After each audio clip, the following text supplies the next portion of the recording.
Salah satunya yaitu ajaran dari Sunan Kalijaga, juga dari Sunan Kudus. Kalau dari Sunan Kudus itu yang dikenal ajarannya adalah Gus Jigang. Gus Jigang itu, Gus itu mbagusi akhlak, mbagusi pekerti. Ji iku kudu pinter ngaji. Gang ya kudu iso pinter dagang. Kenapa? Karena semua santri yang mondok tidak semuanya jadi kiai.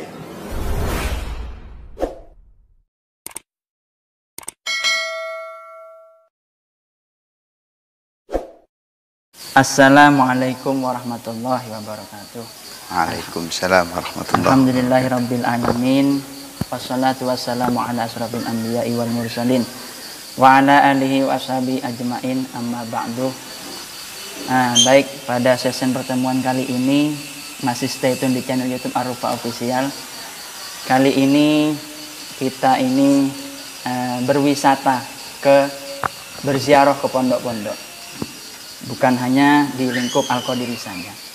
Tempat pertama yang saya tuju yaitu sudah hadir di tengah-tengah kita. Beliau adalah pendiri dan pengasuh Pondok Pesantren Mambaul Falah selaku Korwil, Koordinator Wilayah Amsilati bagian Jawa Timur.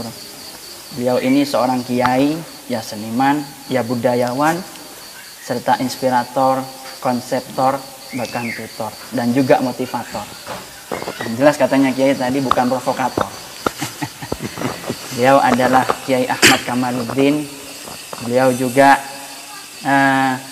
kiai yang mana guru daripada adik saya, Intan Balkis Sumairo. Saya ingin sengaja berdiskusi dan berwawancara kepada beliau karena beliau ini salah satu kiai yang energik, yang muda serta berevolusioner. Inspiratornya sangat main. Assalamualaikum Kiai. Waalaikumsalam warahmatullahi wabarakatuh. Alhamdulillah sehat. Ini Kiai. Langsung saja kita semua akan bertanya-tanya bagaimana awal sejarah berdirinya Pondok Pesantren Mambaul Falah ini, serta lika-liku suka duka perjalanan Kiai dalam menyebarkan agama Islam di tanah, terutama yaitu Dusun Lompung, desa Dusun Moncek. Ya, Dusun Moncek, kemudian desa Wonosuko ini, kemudian Kecamatan Tamanan. Hal-hal apa saja yang mana Kiai ini salah satu termasuk contoh bagi kaula muda sekarang. Assalamualaikum warahmatullahi wabarakatuh. A'udzubillahi minasyaitonirrajim. Bismillahirrahmanirrahim. Alhamdulillahirabbil alamin wa bihi nasta'inu ala umuri dunya waddin. Wassalatu wassalamu ala sayyidina wa maulana Muhammadin wa ala alihi wa ashabihi ajmain, amma ba'du. Mungkin sebelum saya menyampaikan lebih dulunya, saya berterima kasih atas rawuhnya Gus Nuruddin, cucu dari Kiai Haji Ahmad Muzakisah, yang berkenan hadir di gubuk kami yang sederhana ini,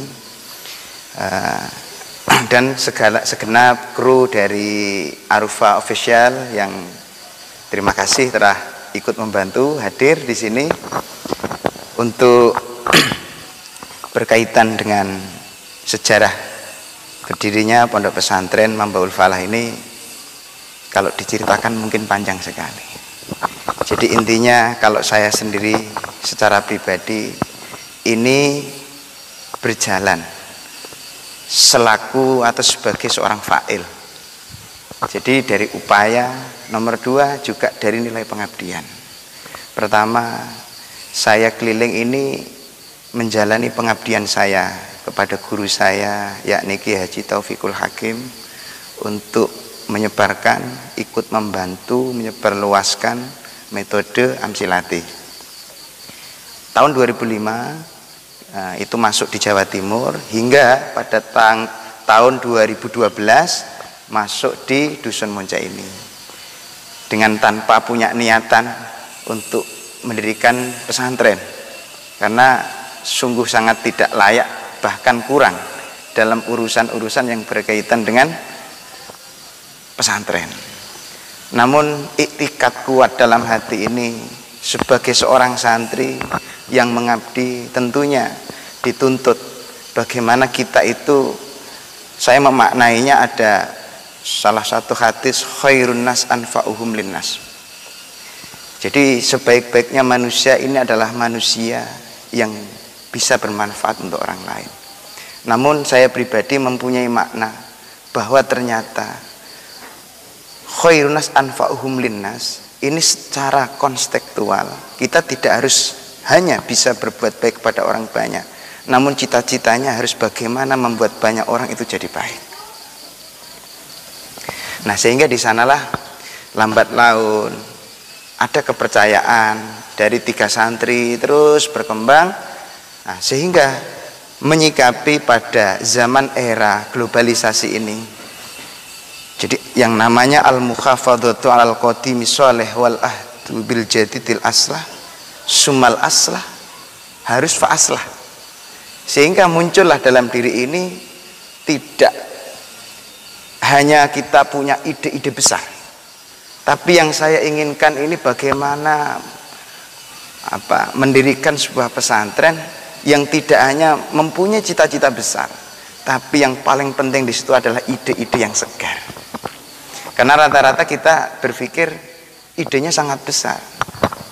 Dari ide yang sangat besar itu kadang mengesampingkan hal-hal kecil yang harus kita laksanakan. Sehingga saya berkomitmen bagaimana pesantren ini menjadi sebuah pesantren yang revolusioner, dimulai dari ide-ide yang segar. Sehingga tajuk utama yang memang digunakan di sini adalah metodenya Amsilati. Karena masyarakatnya, kemudian banyak santri yang masuk, berbagai macam karakter kita tampung di sini. Sementara di sebuah pesantren pada umumnya itu mempunyai aturan syariat yang bagus. Sehingga ketika ada santri yang berbagai macam karakter itu masuk dalam satu wadah, tentunya kita akan kebingungan bagaimana membuat karakter-karakter ini mengikuti. Nah, langkah awal yang saya sampaikan adalah memberikan kebebasan berpikir. Nah, sehinggalah berjalan pesantren ini kurang lebih dari 2012 ke sekarang, insya Allah umur 8 tahun 8 tahun hingga 9 tahun. Jadi insya Allah 1 abad. Bukan 1 abad, 1 windu, karena 8 tahun ya. Untuk mengenai lika-liku perjuangan, bagi saya itu tidak menjadi sebuah bacaan dalam perjuangan. Karena intinya tidak bisa dikatakan perjuangan selama belum ada pengorbanan. Jadi saya lebih ini entah disebut berjuang, entah disebut apa, wallahu a'lam. Yang penting saya mengalir begitu saja, hanya mengikuti apa yang harus saya lakukan dan apa yang bisa saya berikan. Entah itu diterima atau tidak, itu urusan belakangan. Yang penting mengalir jalan begitu saja. Masalah lika-liku, masalah permasalahan itu sudah menjadi sebuah maklumat di segenap dakwah zaman para wali sampai ulama-ulama, bahkan sampai sekarang. Yang namanya mendirikan sebuah pesantren dan mempertahankannya, tentunya ini butuh yang namanya keikhlasan, kesabaran. Meskipun toh saya belum masuk ke dalam orang yang sabar dan orang yang ikhlas. Bagi saya semuanya harus dipaksa begitu saja. Karena keikhlasan itu butuh dipaksa. Ya, jadi sangat ironis ketika kita membahas ikhlas. Kita mau melakukan sesuatu hal baik pun harus dipaksa. Bagaimana kita mau ikhlas kalau semuanya kita tetap harus dipaksa. Tapi kebaikan itu memang harus dipaksa. Kalau tidak dipaksa tidak bisa. Nah, sehingga kita menerapkan semacam pesantren revolusioner dengan pola pikir, program, sistem dakwah yang digunakan para wali songo. Lebih-lebih pesantren ini dituntut menjadi wadah pembentukan karakter. Sehingga saya berpikir, kalau pesantren ini dijadikan alat untuk membentuk sebuah karakter generasi-generasi penerus, yang namanya membentuk sebuah karakter otomatis harus ada cetakan. Ketika saya kembali ke histori zamannya para wali dulu, bagaimana kesuksesannya menanamkan agama Islam, agama tauhid di Pulau Jawa, ini menjadi sebuah inspirasi. Sehingga konsep pondok pesantren Mambaul Falah secara revolusionernya, secara haliyahnya, ya paling tidak ini ada semacam belangkonan, surjan. Jadi kita mengangkat adat budaya. Ini tidak terlepas dari wasilah atau dari imtisal atau dari tauladan yang digunakan oleh para wali. Karena konsep-konsep para wali ini di sini menggunakan menggali kecerdasan spiritual dakwah para wali songo. Jadi ketika kita itu ingin membentuk sebuah karakter, saya menggunakan cetakan yang digunakan oleh para wali songo, yaitu cara menyampaikannya butuh objek, cara dakwahnya ini butuh objek, sehingga ada surjan, ada belangkon, menghormati warisan-warisan leluhur dengan pola filosofi yang sangat mendalam, makna hidup yang sangat luar biasa. Ini mencoba saya terapkan. Salah satunya yaitu ajaran dari Sunan Kalijaga, juga dari Sunan Kudus. Kalau dari Sunan Kudus itu yang dikenal ajarannya adalah Gus Jigang. Gus Jigang itu, Gus itu mbagusi akhlak, mbagusi pekerti. Ji iku kudu pinter ngaji, Gang ya kudu iso pinter dagang. Kenapa? Karena semua santri yang mondok tidak semuanya jadi kiai. Jadi saya di sini membagi dua bentuk praktek dari santri. Jadi untuk santri yang kebetulan punya potensi untuk bisa menyampaikan ilmu dalam dakwahnya, saya membuat program yang namanya pesantren 1 hari. Jadi saya keliling di salah satu pelosok-pelosok desa gunung, dari madrasah-madrasah kecil, dari musola-musola, langgaran guru ngaji yang punya murid, kita tawarkan. Setiap hari Minggu ada namanya pesantren 1 hari. Santri yang punya potensi untuk ngajar, saya tugas ke sana. Alhamdulillah untuk saat ini ada 21 titik.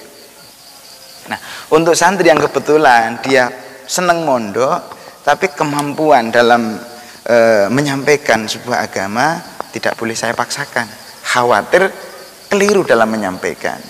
Jadi ketika ada orang yang semacam ini, santri yang semacam ini, saya hanya menyampaikan. Sampean gak iso dadi wong alim gak apa-apa. Yang penting dadi wong bener. Nah, sehingga haliyah mereka saya beri semacam tarbiyah. Nah, karena dalam pendidikan pesantren itu kan ada yang namanya taklim, ada yang namanya tarbiyah. Taklimnya seperti umumnya pesantren yang ngaji, pegang kitab, urusan taklim. Tapi kalau untuk urusan tarbiyah ini adalah sesuai dengan potensinya. Jadi yang bentuk tarbiyah ini santri juga ada yang saya alihkan pendidikan di seni ukir, seni pahat, seni lukis, juga ada yang dagang. Dan saya juga pertama kali masuk ke sini kaget karena 2 tahun yang lalu tidak seperti ini. Maksudnya berkembangnya sangat pesat. Cuma untuk di segi taklimnya saya juga mencoba merevolusi kurikulum pendidikan yang ada, hanya sebagai untuk kalangan sini, mungkin karena berpikir bahwa santri sekarang mondok itu tidak kayak dulu. Kalau santri dulu mondok itu 10 tahun, 15 tahun masih kuat. Sekarang santri mondok 6 tahun itu sudah dikuat-kuatkan. Apalagi perempuan. Nah, kalau perempuan ini mondok 2 tahun, 3 tahun, kalau orang desa itu biasa. Ada tunangan, kemudian dijodohkan tunangan, sudah tidak betah yang mondok. Akhirnya kita berpikir, mondok 6 tahun, sementara dalam pondok pesantren itu adalah suatu hal yang luar biasa, yang mencakup semua keilmuan secara kompleks dan universal. Dari tingkat fikih saja, di situ ada matan, ada sarah, ada hasiyah, ada usul fiqh, ada qawaidul fiqh, ada tarikh atas tasrih. Ini tidak cukup tentunya akan dipelajari selama bahkan 20 tahun sekalipun. Masih ada ilmu hadis, mustalahul hadis, masih ada ilmu tafsir, masih ada ilmu tasawuf. Nah, ketika santri mondok ini hanya 6 tahun, dengan bagaimana memperoleh semua ilmu ini, tentunya ini waktu yang sangat singkat sekali. Sehingga di sini untuk kurikulumnya tahun pertama ilmu alat dulu, karena bahasanya man tabakharo fi ilmil allati ihtada.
Santri itu kan pelaksana, hanya ngikuti apa yang bisa dijalankan, ya sudah.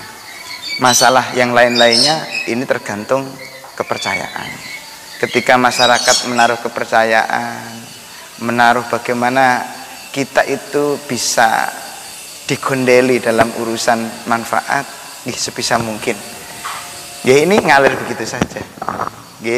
Mohon sambung doanya. Yang terpenting saya mohon doa bukan bagaimana pesantren ini menjadi besar, tapi saya mohon doanya bagaimana pesantren ini terus menjadi yang bisa memberikan manfaat secara luas. Dan juga ini ya, ketika santri itu pulang ke rumah, istilahnya pindah kamar,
Karena ini sering terjadi. Santri alim di pondok, pinter, dia khusyuk. Pulang bermasyarakat ingin menyampaikan sesuatu ajaran yang didapat dari pondok. Kebetulan punya tetangga yang tidak begitu respect terhadap pendidikan. Kadang tetangganya ngomong sih, karena polane alumni, polane santri, terus alim, biasanya kan begitu. Nah, ketika santri ini tidak pernah gaul, dia menjadi minder. Ketika minder, akhirnya baku.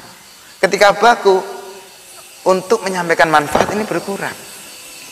Tapi ketika santri di pondok ini sudah ya celongokan seperti tadi itu. Bahasa Bandungnya, bahasa Sundanya bangor. Nggih.